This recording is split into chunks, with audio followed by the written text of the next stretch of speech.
Om Swastiastu semuanya, selamat pagi. Perkenalkan, kami dari kelompok 5 akan mempresentasikan hasil dari analisa dan observasi kami mengenai hubungan antara profil pelajar Pancasila dan anti-bullying. Nah, sebelum kami melanjutkan atau memaparkan presentasi lebih lanjut, izinkan kami untuk memperkenalkan anggota-anggota kelompok kami terlebih dahulu. Yang pertama ada Cindy, absen 3, kedua ada Belva, absen 9, ketiga ada Ajung, yaitu saya sendiri, absen 11, yang keempat ada Bagus Agastya, absen 14, dan yang terakhir ada Gita, absen 17.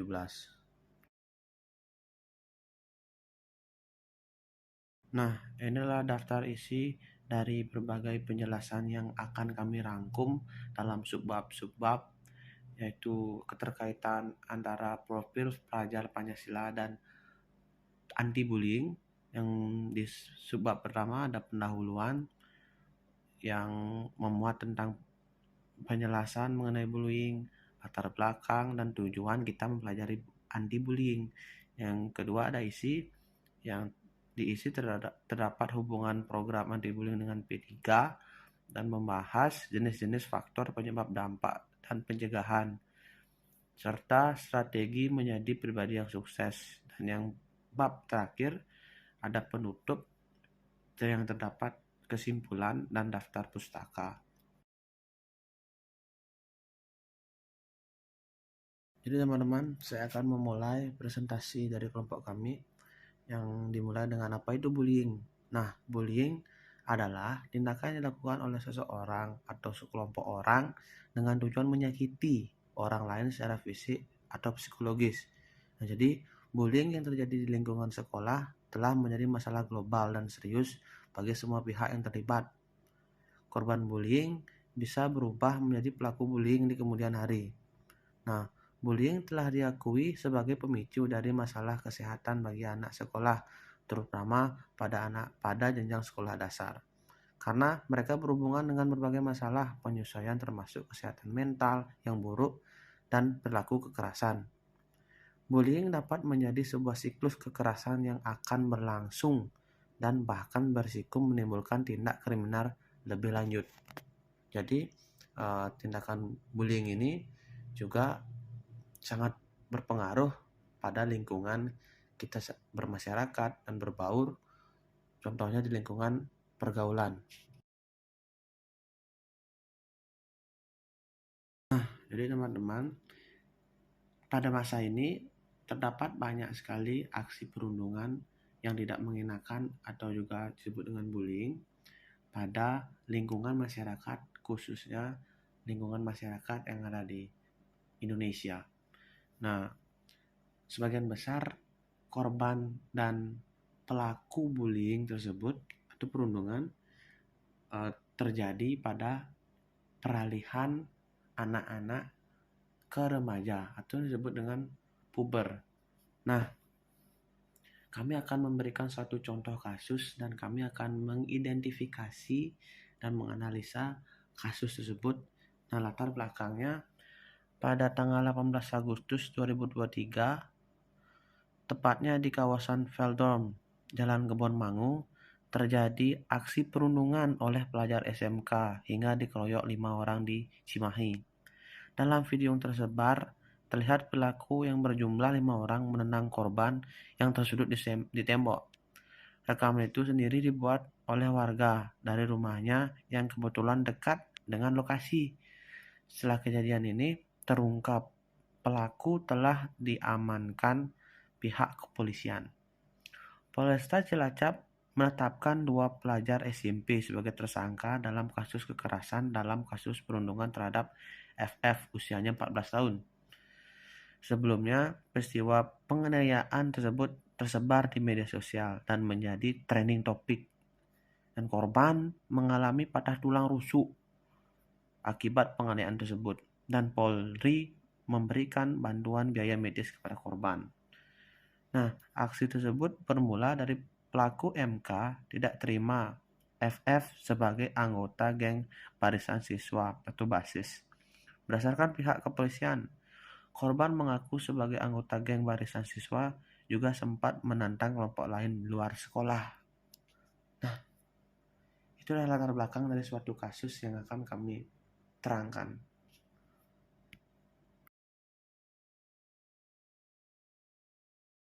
Selanjutnya, saya akan menjelaskan mengenai tujuan-tujuan dari pembahasan materi ini. Yang pertama, untuk mengetahui hubungan profil pelajar Pancasila dengan program anti-bullying. Kedua, mengetahui jenis-jenis bullying. Ketiga, mengetahui apa saja yang menjadi faktor dan dampak bullying. Keempat, mengetahui cara pencegahan bullying. Kelima, mengetahui strategi yang dapat dilakukan untuk mengantisipasi tindakan bullying di sekolah. Dan keenam, untuk membentuk siswa dengan karakter profil pelajar Pancasila atau P3, yaitu berakhlak mulia, berbineka, mandiri, bernalar kritis, gotong royong, dan kreatif. Sebenarnya, apa sih hubungan program anti-bullying dengan profil pelajar Pancasila? Nah, seperti yang sudah kita ketahui, Pancasila merupakan pandangan hidup bagi bangsa Indonesia. Dan hal ini dapat membantu siswa memahami pentingnya sikap empati, menghormati perbedaan, dan saling mendukung. Dalam mengatasi masalah bullying pada anak sekolah, Pancasila dapat diimplementasikan melalui nilai-nilai Pancasila seperti gotong royong, toleransi, dan persatuan dalam pendidikan. Pendidikan Pancasila jika diimplementasikan melalui nilai Pancasila dapat mengatasi masalah bullying pada anak sekolah. Sebab Pancasila merupakan sebuah pedoman atau pandangan hidup yang digunakan oleh masyarakat Indonesia. Oleh karena itu, Pancasila dapat membantu mencegah dan menangani perilaku bullying pada siswa sekolah dasar dengan mengajarkan siswa tentang nilai-nilai yang terkandung dalam sila Pancasila, yaitu ketuhanan yang Maha Esa, kemanusiaan yang adil dan beradab, persatuan Indonesia, kerakyatan yang dipimpin oleh hikmat kebijaksanaan dalam permusyawaratan perwakilan, dan keadilan sosial bagi seluruh rakyat Indonesia.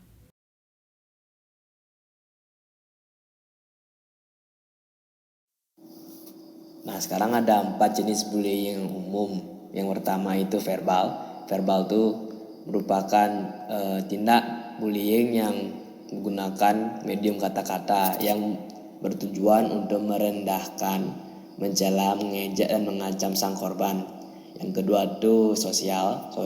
Bullying jenis sosial ini biasanya menyebarkan gosip dan fitnah, dan itu mengisolasikan sang korban dari kelompok sosial tersebut. Yang ketiga itu fisik. Bullying fisik ini biasanya merupakan tawuran, duel, atau enggak menjambak rambut. Bullying fisik ini biasanya meninggalkan bekas luka seperti gesekan dan memar. Yang keempat nih, pada zaman modern ini udah menjadi masalah, yaitu cyberbullying. Cyberbullying ini biasanya bullying melalui media sosial seperti Instagram, Facebook, Twitter.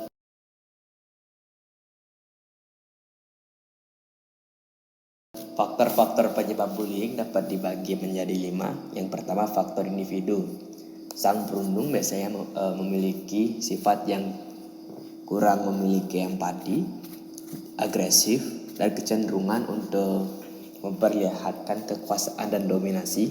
Tapi sebenarnya dia itu insecure terhadap dirinya sendiri, makanya dia mengeluarkan rasa insecure tersebut kepada orang yang lebih lemah. Itu dapat mempengaruhi terjadi bullying. Faktor keluarga yang pola asuhnya bersifat otoriter atau permisif dapat mempengaruhi terjadinya bullying. Permisif itu adalah pola asuh keluarga yang membiarkan anaknya berkeliaran kemana-mana tanpa keteraturan tertentu. Faktor lingkungan yang ekstrim, persaingan yang tidak sehat, ketidaktoleran kepada perubahan atau perbedaan, penolakan kepada kelompok atau individu tertentu, itulah dapat berpengaruh kepada bullying. Faktor media massa, konten yang memiliki unsur kekerasan, intimidasi, atau suatu ideologi yang ekstrim dapat mempengaruhi terjadinya bullying. Faktor sekolah yang negatif, lingkungan sekolah yang tidak sehat, kurangnya perhatian guru, ketidakjelasan aturan, dan tindakan diskriminatif guru dapat mempengaruhi bullying. Dampak-dampaknya adalah sebagai berikut. Dampak psikologis, mengalami ketakutan dan kecemasan, kehilangan kepercayaan diri, mengisolasikan diri, sulit mempercayai orang, gangguan tidur, meningkatnya rasa cemas jika bertemu dengan pelaku bully, memicu masalah mental seperti gangguan cemas, depresi, hingga post-traumatic stress disorder atau PTSD. Selanjutnya ada dampak fisik, yaitu menderita luka fisik seperti memar, lebam, atau luka gores. Menderita sakit kepala, sakit perut, atau sakit lainnya. Menderita gangguan pencernaan, menderita gangguan tidur. Dan terakhir adalah dampak akademik. Menurunnya kinerja akademik, kesulitan berkonsentrasi di sekolah, kesulitan belajar akibat tekanan yang mereka hadapi, absensi yang tinggi, penurunan minat terhadap pendidikan. Pencegahan terhadap bullying adalah sebagai berikut. 1. Meningkatkan kesadaran tentang bahaya dan dampak dari bullying melalui kampanye sosial dan edukasi sekolah. Membangun lingkungan yang aman dan nyaman di sekolah dan tempat kerja dengan menerapkan aturan dan sanksi yang jelas bagi pelaku bullying. Meningkatkan keterampilan sosial dan emosional siswa melalui program pelatihan dan bimbingan di sekolah. Yang terakhir adalah mendorong partisipasi aktif dari semua pihak seperti guru, orang tua, dan siswa dalam mencegah dan menanggulangi bullying.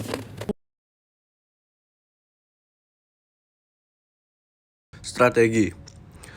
Yang pertama ada membentuk tim anti-bullying. Sekolah dapat membentuk tim anti-bullying yang terdiri dari guru, siswa, dan orang tua.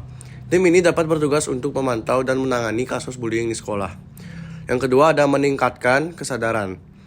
Sekolah dapat meningkatkan kesadaran tentang bahaya dan dampak dari bullying melalui kampanye sosial dan edukasi di sekolah. Yang ketiga ada mengadakan pelatihan. Sekolah dapat mengadakan pelatihan untuk siswa, guru, dan orang tua tentang cara mencegah dan menangani kasus bullying. Pelatihan ini dapat mencakup keterampilan sosial, empati, dan penyelesaian konflik. Yang keempat adalah menggunakan teknologi. Sekolah dapat menggunakan teknologi untuk mencegah dan menangani kasus bullying, seperti dengan memantau media sosial dan menggunakan aplikasi pelaporan kasus bullying.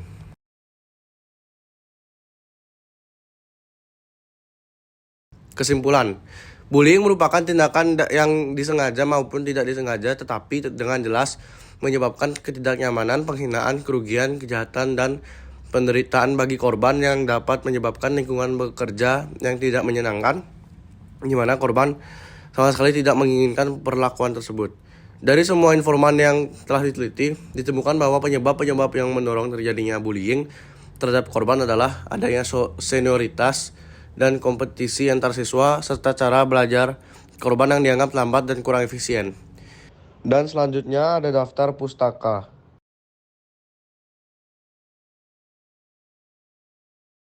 Sekian presentasi yang dapat kami sampaikan mengenai materi ini. Mohon maaf jika ada salah dalam berkata-kata dan kekurangan dalam presentasi kami. Dan atas waktunya kami ucapkan terima kasih.